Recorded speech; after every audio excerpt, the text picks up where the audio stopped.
आज जगद्गुरू संत तुकाराम महाराजांचा वैकुंठ गमन सोहळा म्हणजेच तुकाराम बीज सोहळा तामगाव इथं मोठ्या उत्साहात साजरा केला जातो। गेली कित्येक वर्ष चालत आलेली ही परंपरा आजही तितक्याच तत्परतेने जपण्यात आली आहे। 7 दिवस चाललेल्या कार्यक्रमाची सांगता रविवारी करण्यात आली। 7 दिवसात इथं हजारो भाविकांनी भजन कीर्तन पारायणाचा आनंद घेतला। संत तुकाराम महाराजांचं पूर्ण नाव तुकाराम बोल्लोभा अंबिले। त्यांचा जन्म 21 जानेवारी 1607 साली पुण्याजवळ देहू इथं झाला। गुरु केशव चैतन्य यांच्याकडून संत तुकाराम महाराजांनी शिक्षा घेतली। वारकरी संप्रदायाचे कळस म्हणून त्यांना ओळखलं जातं। जगद्गुरू हे पद मिळवणारे ते पहिले संत होते।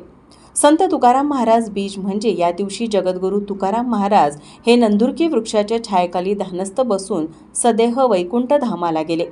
वैकुंठ धाम म्हणजे साक्षात श्री हरी भगवान विष्णू यांचे स्थान। दुपारी 12:02 तुकाराम महाराज वैकुंठाला गेले ते वर्ष म्हणजे इसवी सन 1650। तेव्हापासून हा दिवस सर्वत्र तुकाराम बीज म्हणून साजरा होतो। याच निमित्तानं तामगाव इथं 12 वाजता तुकाराम महाराज यांच्यावर पुष्पवृष्टी करण्यात आली। यानंतर 18,000 भाविकांनी महाप्रसादाचा लाभ घेतला। आज जगद्गुरू संत तुकाराम महाराज यांचा वैकुंठ धाम म्हणजेच बीज सोहळा तामगाव इथं मोठ्या उत्साहात साजरा केला जातो। तर बघूयात आपले तिथले पुजारी याबद्दल काय सांगतात ते। तर हा सोहळा किती वर्ष झालं होतं आणि त्याबद्दलचं महत्त्व काय आहे? जगद्गुरू श्री संत तुकाराम महाराज हा बीज महोत्सव अनेक वर्ष चालत आलेला आहे। हे परंपरागत असं चालत आलेलं आहे। तुकोबाऱ्यांचं या ठिकाणी आगमन होऊन गेलेलं आहे। त्यांचा साक्ष म्हणजे हा नंदोरकीचं झाड या ठिकाणी आहे। या झाडाच्या साक्षीनं की वंश परंपरागत हा चालत आलेला आहे। आमच्या अनेक पिढ्या या देवाच्या पूजेसाठी तुकोबाऱ्यांच्या पूजेसाठी या ठिकाणी पूजा करतायत। त्याचबरोबर या ठिकाणी वारकरी संप्रदायाचं जास्त महत्त्व आहे। वारकरी संप्रदायाची शिकवण सर्व समाजाला मिळावी, सर्व समाज सुखी व्हावा। समाजामध्ये ज्या रूढी परंपरा आहेत, ज्या खरोखर सत्याच्या रूढी परंपरा आहेत त्या चालाव्यात आणि ज्या अंधश्रद्धा निर्माण करणाऱ्या रूढी परंपरा आहेत त्याचा नाश व्हावा। तरुण पिढींच्यामध्ये की एक प्रकार चैतन्य निर्माण व्हावं। तरुण पिढींच्यामध्ये जी व्यसनता असते ती नाहीसे व्हावी आणि व्यसनमुक्त तरुण व्हावा। त्यासाठी आमची लहान लहान मुलंसुद्धा या वारकरी संप्रदायाची शिकवण प्राप्त करून घेतात आणि या वारकरी संप्रदायाची शिकवण हे संपूर्ण गावामध्ये निर्माण होण्यासाठीच हे कार्य या ठिकाणी अनेक वर्ष चालू झालेलं आहे। या उत्सवाचं महत्त्व म्हणजेच काय, या पंचकृषीतील सर्व भाविक भक्त या ठिकाणी येतात। 17,000 ते 18,000 लोकांचा एकाच वेळेला महाप्रसाद होतो आणि ती सर्व लोकच तुकोबाऱ्यांचा बीज उत्सव साजरा करणे पुष्पवृष्टी टाकण्यासाठी येते येतात। असे या थोडंसं महत्त्व या ठिकाणी असंही ऐकलेलं आहे की ज्या वेळेला तुकाराम महाराजांनी वैकुंठ धाम स्वीकारलं त्यावेळेला 12:02 ते वैकुंठ धाम स्वीकारलं होतं। त्यावेळेला झाड हलण्याची म्हणजे ज्या झाडाखाली त्यांनी वैकुंठ धाम स्वीकारलं ते 12:02 ते झाड त्या टायमिंगला हललं जातं, हे खरं आहे का? हां, कसं आहे, देहू हे या ठिकाणी मुख्य स्थान आहे। त्या देहूच्या ठिकाणी हे प्रत्यक्षात पाहायला मिळतं आणि हे आपलं स्थान आहे प्रतिदेहू म्हणून एक संबोधलं जातं।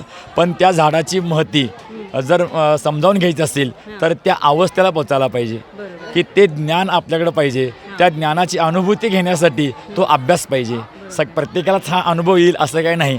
त्या अनुभवाला पात्र होण्यासाठी आपल्या अंगामध्ये सामर्थ्य निर्माण करण्यासाठी साधना केली पाहिजे, सेवा केली पाहिजे। सेवा हा दृढभाव आहे आणि वास्कर संप्रदायाच्या माध्यमातून हा आम्ही उत्सव साजरा करतो।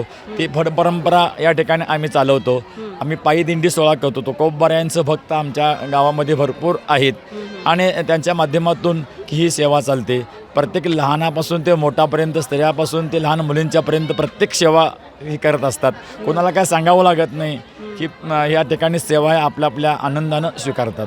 मग इथं जर आता तुम्ही म्हटला की 1800 ते 2000 लोक जेवायला येतात, 18,000 लोक जेवायला येतात, मग हे तुम्हाला धान्य ते गावकऱ्यांकडून दिलं जातं की तुम्ही तुमच्या वारकरी संप्रदायाकडून त्यांना ते पुरवलं जातं? नाही, सर्व गावकरी मिळून हा म्हणजे शिदा जमा होतो। त्यानंतर आसपासचे जे गाव आहे, भक्त मंडळ आहेत, ते सुद्धा या ठिकाणी येऊन ते दान करतात। कोण गूळ देतं, कोण तांदूळ देतं। जी या ठिकाणी संध्याकाळी दररोज 1000 ते 1200 लोकांचा स्वयंपाक होत असतो 7 दिवस. आणि हा शेवटच्या दिवसाचा प्रसाद आहे तो 18,000 ते 17,000 लोक एक असतो. ती मोठी या ठिकाणी काईल आहे. त्या कायलीमध्ये एकत्र खीर शिजवली जाते आणि भात जो असतो तो भात पण मोठ्या प्रमाणामध्ये की 7-8 भांडी मोठी केली जातात. ते सर्वांना दिले जातात आणि स्वइच्छेनं प्रत्येक आपण दान देत असतात. त्यातून आम्ही खर्च करत असतो. आता तुम्ही म्हणालात की आजचा शेवटचा दिवस म्हणजे ह्याच्या आधी पण असे काही कार्यक्रम इथं पार पाडले जातात का? ह्याच्या अगोदर 7 दिवस कार्यक्रम असतात. दररोज सकाळी या ठिकाणी काकड आरती चालू होती, ज्ञानेश्वरी पारायण असतं, तुकोबारायांच्या गात्याचं पारायण असतं. दुपारची थोडी विश्रांती केली लगेच 4 वाजता हरिपाठ चालू असतो. हरिपाठ झाला की पुन्हा नंतर प्रवचन होतं. प्रवचन झालं म्हटलं की त्यानंतर कीर्तन चालू असतं. कीर्तन झालं की मग सर्वांना जे हजर असतील त्या सर्वांना या ठिकाणी एकत्र आम्ही प्रसाद देत असतो. सर्वांना प्रसाद वेगवेगळ्या पद्धतीचा आहे. कधी शिरा असतो, कधी सुजी असते. हा 2 वेगवेगळे पदार्थ त्यांना आम्ही देत असतो प्रसादासाठी.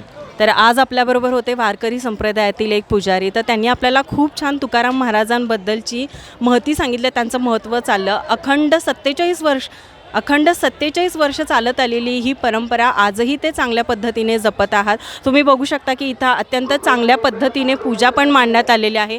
18,000 लोक इथं जेवण जेवतात आणि महाप्रसादाचा लाभ घेतात.